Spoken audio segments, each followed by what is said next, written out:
सभी को नमस्कार। एक बार फिर से आप सबका यहाँ पर स्वागत करती हूँ। हमारी पूरी जीवन शैली में कुछ द्रव्य स्वभाव से ही हितकर बताए गए हैं, यानी कि श्रेष्ठ बताए गए हैं, irrespective of our age, gender, प्रकृति, काल, स्थान। यानी कि किसी भी एज ग्रुप का व्यक्ति या किसी भी प्रकृति का व्यक्ति ऐसे द्रव्यों का सेवन कर सकता है। और इसी तरह से कुछ द्रव्य स्वभाव से ही अहितकर बताए गए हैं, यानी कि वो अगर उनको हम कंज्यूम करेंगे तो वो कहीं ना कहीं हमारे शरीर में नुकसान कर सकते हैं। तो आइए सबसे पहले जानते हैं कि स्वभाव से ही हितकर द्रव्य कौन से हैं। धान्य वर्ग, यानी कि ग्रेन्स में जो सबसे श्रेष्ठ बताया गया है वो है रक्तशाली, यानी कि red rice. It is a variety of rice and believed to have the most nutrient and herbal values. ये आसाम के कुछ क्षेत्रों में और दक्षिण भारत के कुछ क्षेत्रों में उगाया जाता है और आजकल तो ऑनलाइन भी इसको आप परचेज कर सकते हैं। शमी धान्यों में, यानी कि सीरियल्स में मूंग की दाल, नमक में सेंधा नमक, दूध और घी की वैरायटीज़ में गाय का दूध और गाय का घी, शाक में यानी कि हरे पत्तेदार सब्जियों में जीवंती का शाक श्रेष्ठ बताया गया है। बहुत से लोगों ने जीवंती का नाम सुना भी नहीं होगा। जो हिंदी में इसका नाम प्रचलित है वो है डोडी शाक। यह भी दक्षिण भारत और पश्चिम के कुछ इलाकों में उगाया जाता है। इसकी कच्ची फलियों का शाक बनाया जाता है। पेड़ पौधों से मिलने वाले तेलों में सबसे ज़्यादा श्रेष्ठ है तिल का तेल। तिल का तेल उसके अपने बहुत सारे बेनिफिट्स हैं और वात दोष को जीतने के लिए सबसे श्रेष्ठ भी माना गया है।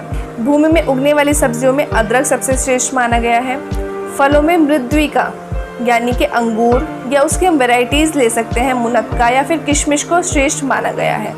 मृद्विका शब्द में ही वो बोला गया है कि जो शरीर को मृदु करे वो मृद्विका है। गन्ने से बनने वाले पदार्थों में जो सबसे श्रेष्ठ माना गया है वो है शर्करा, यानी कि जो धागे वाली मिश्री जो मार्केट में मिलती है वो।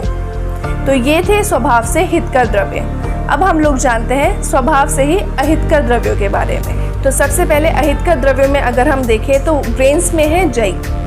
जई की खेती की जाती है गाय भैंसों को हरे चारे के रूप में देने के लिए, लेकिन मार्केट में available variety of oats and variety of bread इसी जई की बनाई जाती है। सीरियल्स में अगर हम देखें तो वो है उड़द की दाल, उसको अहितकर माना गया है। हालांकि उड़द की दाल के भी अपने बहुत सारे बेनिफिट्स हैं, लेकिन स्वभाव से ही गुरु होने के कारण या इंडाइजेशन करने के कारण उड़द की दाल को अहितकर माना गया है। नेक्स्ट हम लोग बात करते हैं हरे पत्तेदार सब्जियों में अहितकर क्या है। तो अहितकर है सरसों का साग, जो नॉर्थ इंडिया में बहुत ही चाव से बनाया जाता है और खाया भी जाता है। आचार्य चरक ने अपनी संहिता में सरसों के साग के बारे में लिखा हुआ है, त्रिदोषम बद्ध विणमूत्रम स्थार्शपम शाकम उच्यते, यानी कि सरसों का साग हमारे त्रिदोष को कुपित करता है, वात पित्त कफ तीनों को कुपित करता है और हमारे जो नेचुरल अर्जेस हैं उनको रोकता है। आचार्य सुश्रुत ने इसी में ऐड किया है कि वो पित्त दोष को भी कुपित करता है अधिक मात्रा में और उसके साथ साथ हमारे ब्लड को भी इम्प्योर करता है। और ज़्यादातर आप देखिएगा कि जो स्किन मैनिफेस्टेशन है, जो स्किन डिसऑर्डर्स हैं, वो ज़्यादातर उन व्यक्तियों को देखने को मिलेंगे जो बहुत ज़्यादा मात्रा में सरसों का साग खाते होंगे। तेलों में कुसुम का तेल अहितकर माना गया है। बहुत से लोगों ने कुसुम का भी नाम नहीं सुना होगा, लेकिन मार्केट में अवेलेबल साफ्लावर ऑयल करके आपको ये मिल सकता है।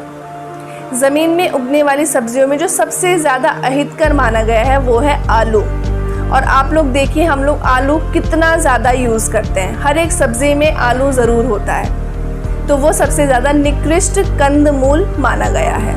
फ्रूट्स में जो सबसे ज़्यादा अहितकर माना गया है वो है बड़हल का फ्रूट या फिर लकुच। सबसे अच्छी बात यह है कि ना तो ये मार्केट में अवेलेबल ही होता है और ना ही इसको कोई खाना पसंद करता है। गन्ने से उत्पन्न वैरायटीज़ में जो सबसे ज़्यादा अहितकर है वो है राब। राब वैसे तो मार्केट में इतना अवेलेबल नहीं है, लेकिन बहुत सारी टॉफ़ीज़, कैंडीज़ जो बनाई जाती हैं वो राब से ही बनाई जाती हैं। तो यह थे स्वभाव से अहितकर और हितकर द्रव्य। खाने की चीज़ों को लेते समय सावधानी पूर्वक अपने प्रोडक्ट्स को चुनें।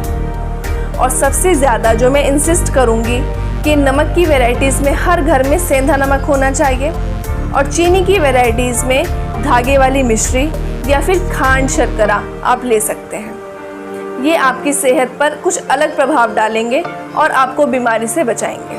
धन्यवाद।